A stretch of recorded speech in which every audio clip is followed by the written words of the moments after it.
E aí pessoal, tudo bem? Eu sou Henrique de Faria, sou professor de matemática, estou aqui participando do projeto do Projeção Passo Certo para preparar vocês para o Enem 2017.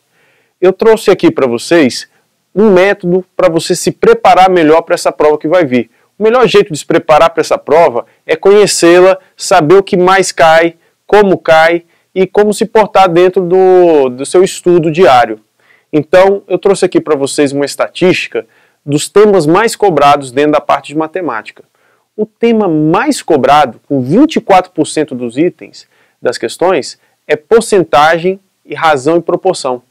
Dentro disso daí, 24%, veja bem, quase 30% da sua prova está só dentro desse tema. Então, se você tem pouco tempo para se preparar para a prova, o melhor é fazer uma boa revisão de porcentagem e de proporção. Isso daí já vai te garantir uma boa nota. Depois disso, chega com geometria espacial com por volta de 13% dos itens.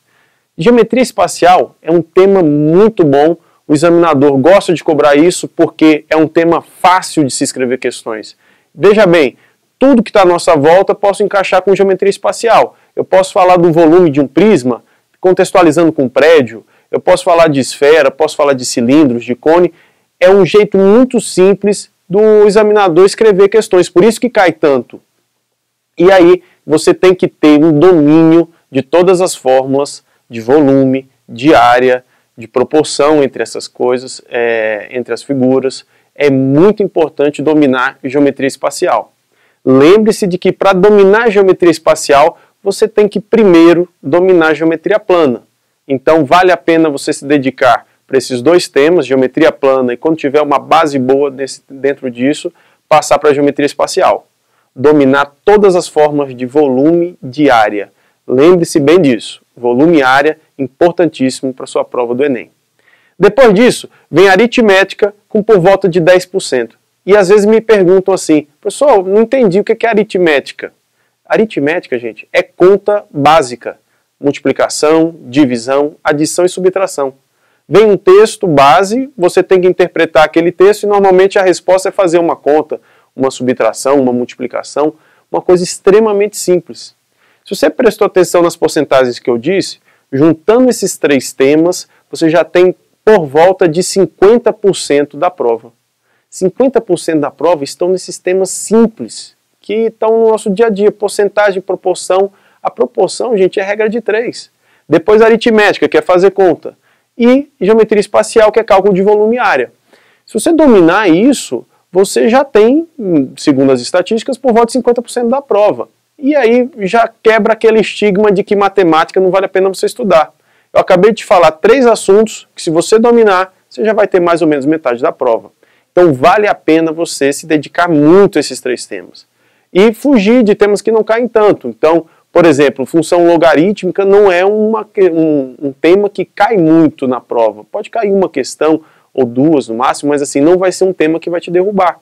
Agora, se você não souber porcentagem, razão e proporção, isso daí vai prejudicar muito sua nota. O último tema que é muito cobrado é estatística. E aí, dentro de estatística, se você estiver se preparando, talvez você tenha estudado algumas formas difíceis, como, por exemplo, a forma do desvio padrão de uma amostra e tal. Não se preocupe com isso. Estatística normalmente é cobrado com situações muito simples, com situações do tipo analisar um gráfico, verificar qual situação cresceu mais, análise de gráfico, análise de dados, basicamente é isso. Então, saber o que é moda, saber o que é mediana, são conceitos básicos dentro de estatística. Fazendo um estudo nesses temas, eu acho que você já garante um resultado muito bom. Tome cuidado com o TRI. O que é o TRI? É a teoria de resposta ao item. É um conceito muito complexo, mas basicamente o que a banca criou foi um método de saber se você está colando ou não. Como é que ele faz isso? Ele vê a maioria das questões que você acertou.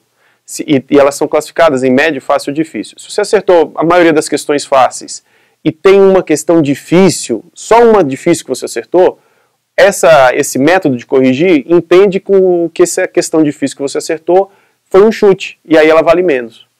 Ou seja, basicamente não erre questões fáceis. As questões fáceis, elas valem mais para você do que uma questão difícil. Então, faça a prova com calma e não perca a questão fácil, beleza? Agora eu quero falar com vocês de uma outra coisinha que é importante a gente conhecer, o manual de elaboração de itens.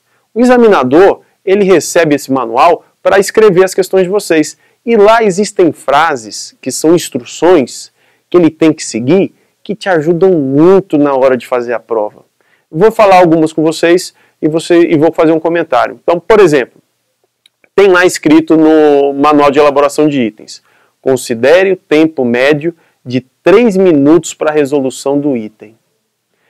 O examinador está sendo avisado que o candidato só vai ter 3 minutos para resolver aquela questão. Ou seja, ele não vai fazer uma questão muito difícil. Ele provavelmente vai fazer uma questão fácil ou média, porque só tem 3 minutos. Se você está estudando matemática, com certeza você já parou em alguma questão que você ficou 15 minutos, 20 minutos pensando numa questão. Não vai acontecer isso no Enem. As questões são feitas para você não demorar muito. E uma outra coisa que você pode concluir dessa frase é: se você estiver demorando muito, pare essa questão e vá para a próxima, porque você não pode perder tempo. Você tem 3 minutos para cada questão. O que ele faz normalmente é botar às vezes uma questão muito fácil, uma questão assim que é uma subtração, e supõe que você vai gastar 20 segundos, não sei, muito pouco tempo, e vai compensar isso numa outra questão mais para frente.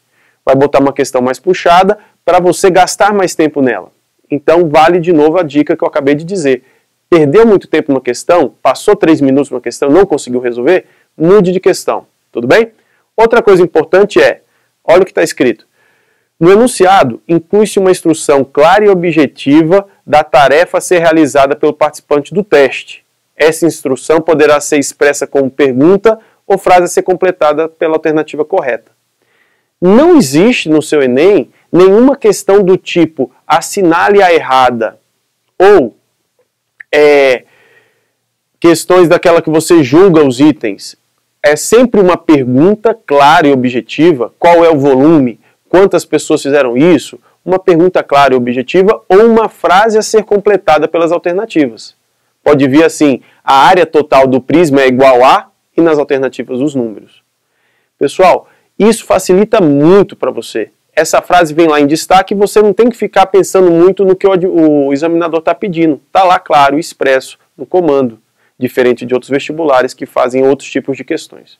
Bom, uma outra coisa que eu queria destacar é: deve-se evitar a exigência de informações simplesmente decoradas, como fórmulas, datas, termos, nomes, enfim, detalhes que não avaliam a habilidade, mas privilegiam a memorização. O Enem não quer ser uma prova de decoreba, não quer que você fique lá horas e horas decorando fórmulas. Ele quer que você entenda. Ele vai botar um texto base e ele quer que você interprete. Essa é a função do Enem. Mas essa regra dentro de matemática fica muito difícil de ser cumprida, por exemplo, quando a gente está falando da geometria espacial.